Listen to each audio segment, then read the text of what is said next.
মাঘ মাহত মূলা নাখায় বুলি বহুতে কয় কি কাৰণে কয় মই কাৰণটো ভালকৈ নাজানো যদি আপোনালোকে জানে কমেণ্ট কৰিবচোন আৰু কয় যেতিয়া কিবা এটা কাৰণ নিশ্চয় থাকিবও পাৰে ঘৰৰ বাৰীত যদি মূলা আছে আপোনালোকে এই ধৰণে আচাৰ বনাই পেলাই থৈ দিব পাৰিব আৰু পাছত যেতিয়াই মন যায় আপোনালোকে তেতিয়াই খাব পাৰিব মই ইয়াত আচাৰ বনাবৰ কাৰণে 1.5 কেজি মূলা লৈছোঁ ৰঙা আৰু বগা দুইটাই লৈ লৈছোঁ আপোনালোকৰ ওচৰত যদি ৰঙাটো থাকে অকল ৰঙাটো ল'লেও হ'ব যদি বগাটো থাকে অকল বগাটো লৈ ল'লেও হ'ব মই দুইটা আছিলে কাৰণে দুইটাই লৈ লৈছোঁ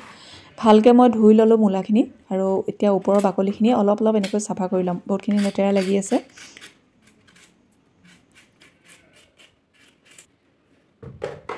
ভালকৈ চাফা কৰি লৈছোঁ মূলাখিনি মই আকৌ এবাৰ ধুই লৈছোঁ ভালকৈ এইখিনি এতিয়া মই ৰুকনাখনত ৰুকি ল'ম আপোনালোকে ইচ্ছা কৰিলে একদম পাতল পাতলকৈ কাটি ল'ব পাৰে মই আগত বনাইছিলোঁ পাতল পাতলকৈ কাটি পেলাই তেতিয়াও খাবলৈ ভাল হৈছিলে আৰু সেইটো কাৰণে মই একেধৰণে বনোৱা নাই এবাৰ মই এনেকৈ ৰুকি লৈছোঁ আৰু যিটো ছাইডে ডাঙৰ থাকে ডাঙৰ ছাইডটো ল'ব তেতিয়াহে আচাৰটো খাবলৈ ভাল হয় অকণমান খাওঁতে মুখতো লাগে মিহি ছাইডটো ল'লে বেছি মিহি হৈ যায় সেইটো কাৰণে ডাঙৰ ছাইডটো ল'ব মূলাটো ৰুকোতে অকণমান এনেকৈ থিয়কৈ ল'ব তেতিয়া ডাঙৰ ডাঙৰ হয় নহ'লে বেছি মিহি হৈ যায় এনেকৈ থিয়কৈ ল'বচোন এয়া দেখিছে অলপ ডাঙৰ ডাঙৰ আৰু একেবাৰে শেষৰখিনি দেখিছে ৰুকনাখনৰ ৰুকোতে মোৰ আঙুলিত লাগি গৈছেগৈ নখত একদম সাৱধানে ৰুকিব মোৰ আগতেও কেইবাবাৰো নখত লাগিছে একদম সাৱধানে ৰুকিব একেবাৰে শেষৰখিনি সেইটো কাৰণে মই কটাৰীখনে একদম পাতল পাতলকৈ কাটি দিছোঁ পাতল পাতলকৈ কাটি দিলেও বেয়া নালাগে মিহলি হৈ যায় যে অলপমান ডাঙৰ ডাঙৰ থাকিলেও মাজত বেয়া নালাগে খাবলৈ একদম পাতল পাতলকৈ এনেকৈ কাটি দিলোঁ গোটেইখিনি ৰুকি ল'লোঁ এতিয়া মই ইয়াত দিম অলপমান নিমখটো মূলাৰ পৰিমাণটো চাই পেলাই দিব বহুত বেছিও দি নিদিব কাৰণ যেতিয়া আমি ৰ'দত শুকুৱাই দিম তেতিয়া মূলাখিনি অকণমান কম হৈ যায় নিমখটো তেতিয়া চোকা হৈ যাব পাৰে 1.5 কেজি মানত মই ডাঙৰ চামুচেৰে 2 চামুচমান দিছোঁ গোটেইখিনি ভালকৈ মিহলি কৰি 10 মিনিটমান সময় ৰাখি দিম মই এইখিনি আৰু ইয়াত 10 মিনিটৰ পাছত দেখিছে কিমানখিনি পানী ওলাই গৈছে মূলাটো মিহি যে সেইটো কাৰণে 10 মিনিটমান সময় ৰাখিছোঁ যদি পাতলকৈ কাটি দিয়া হয় তেতিয়া 15-20 মিনিটমান সময় ৰাখি দিলে হ'ব তাতকৈ বেছি ৰাখিলে মূলাখিনি অকণমান বেছিয়ে কোমল হৈ যায় আৰু এইখিনি মই টানকৈ চেপি পেলাই ডলাখনত একদম পাতলকৈ মেলি দিম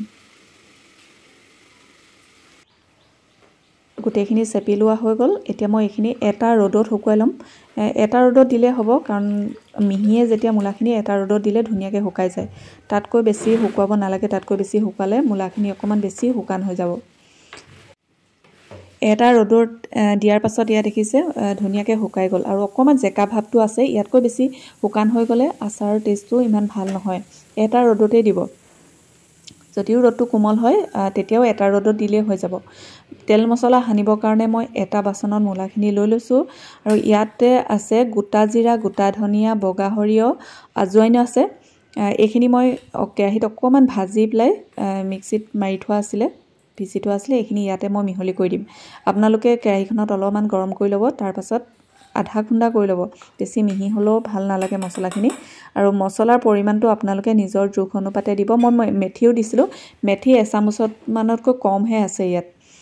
আৰু মই বেলেগ আচাৰ বনাইছিলোঁ সেইটো কাৰণে মছলাখিনি একেবাৰে মই খুন্দিছিলোঁ মই সেইটো ভিডিঅ' আপোনালোকক দেখাই দিয়া নাই আপোনালোকে তেনেকৈ অলপ ভাজি পেলাই মছলাখিনি গুড়ি কৰি ল'ব যি মছলা ভাল পায় আপোনালোকে অলপমান সৰহকৈ দি দিব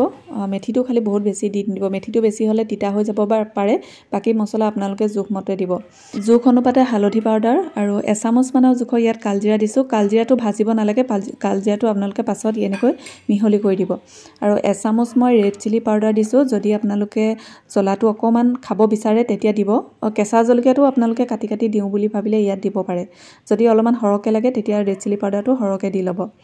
3 চামুচ মই ভিনেগাৰ দিছোঁ ভিনেগাৰটো দিলে আচাৰটো বহুত দিন ভাল হৈ থাকে আৰু টেষ্টটো অকণমান ভাল হয় আৰু ইয়াত দিছোঁ মই কেঁচা মিঠাতেল যদি আপোনালোকে কেঁচা মিঠাতেলটো দিব নিবিচাৰে তেলখিনি গৰম কৰি ল'ব আৰু ঠাণ্ডা হোৱাৰ পাছত আপোনালোকে মিহলি কৰিব আৰু এই মূলাটো যিহেতু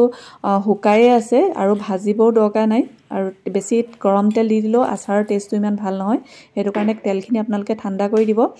পৰাপক্ষত আপোনালোকে কেঁচা তেল দি পেলাই বনাবচোন মূলা আচাৰটো খাবলৈ খুব ভাল হয় আৰু কেঁচা তেলটো দি পেলাই বনালে আচাৰখিনি পুৰণা হৈ গ'লেও বেয়া গোন্ধ নোলায় যদি আপোনালোকে তেলখিনি গৰম কৰি পেলাই দিয়ে 4-5 মাহৰ পাছত আপোনালোকে আচাৰখিনি চাবচোন অকণমান গোন্ধটো বেয়া আহে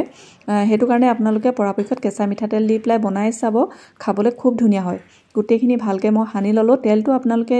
জোখ অনুপাতে দিব, সানি থাকোঁতে গম পাবই নহয়। বহুত বেছিও দি নিদিব, এই আচাৰটোত বহুত বেছি তেল হ'লেও ইমান ভাল নালাগে। 2 এদিনৰ পাছত আপোনালোকে চাব, যদি আচাৰখিনি ৰ'দত দিয়ে তেলটো অকণমান ওপৰলৈ উঠি আহিব। আৰু চিচাৰৰ বটলত ভৰাই পেলাইহে ৰ'দত দিব।